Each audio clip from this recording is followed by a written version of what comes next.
Summer holidays வந்தாச்சு, நம்ம GT ஹாலிடேஸும் வந்தாச்சு. GT holidays, south India's #1 travel brand. பழைய நகையை கொடுத்து வைட் 11 மந்த்ஸ்ல அதே அடைக்கு புது நகையை எடுத்துக்கோங்க. எக்ஸ்ட்ராவா ₹1 தர வேண்டாம். Magic old gold exchange.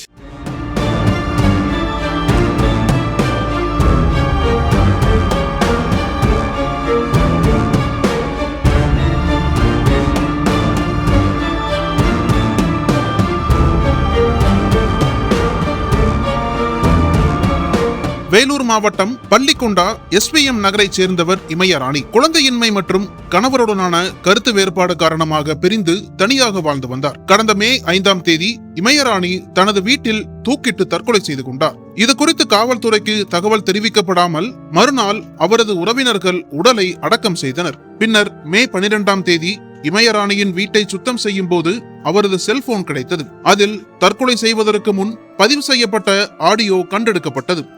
அந்த ஆடியோவில் பக்கத்து வீட்டைச் சேர்ந்த ராணுவ வீரர் கார்த்திகேயன் தன்னை காதலிப்பதாக ஏமாற்றியதாகவும் தன்னிடமிருந்து 12 சவரன் நகை மற்றும் பணத்தை பெற்றுக்கொண்டு துரோகம் செய்ததாகவும் இமயராணி குறிப்பிட்டிருந்தார். மேலும் கார்த்திகேயனின் மனைவி மற்றும் மகன் தன்னை ஊர் மக்கள் மத்தியில் அவதூறாக பேசியதால் அவமானப்பட்டு தற்கொலை செய்து கொள்வதாகவும் ஆடியோவில் பதிவாகியிருந்ததாக கூறப்படுகிறது. இதையடுத்து இமயராணியின் தாயார் பத்மினி தனது மகளின் மரணத்தில் சந்தேகம் இருப்பதாக கூறி வேலூர் மாவட்ட SP அலுவலகத்தில் புகார் அளித்தார். புகாரின் அடிப்படையில் பள்ளிக்கொண்டா காவல்துறையினர் வழக்கு பதிவு செய்து மே 29ஆம் தேதி அரசு மருத்துவக் குழு, வருவாய்த்துறை அதிகாரிகள் மற்றும் பிற அதிகாரிகள் முன்னிலையில் இமயராணியின் உடலை 24 நாட்களுக்கு பிறகு தோண்டி எடுத்து பிரேத பரிசோதனைக்கு அனுப்பினர். இந்த வழக்கு தொடர்பாக பள்ளிக்கொண்டா காவல்துறையினர் தொடர்ந்து விசாரணை மேற்கொண்டு வருகின்றனர்.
அனல் பறக்கும் செய்திகளை அப்டேட் செய்து கொள்ள நக்கீரன் களத்தை இப்பவே சப்ஸ்கிரைப் பண்ணுங்க.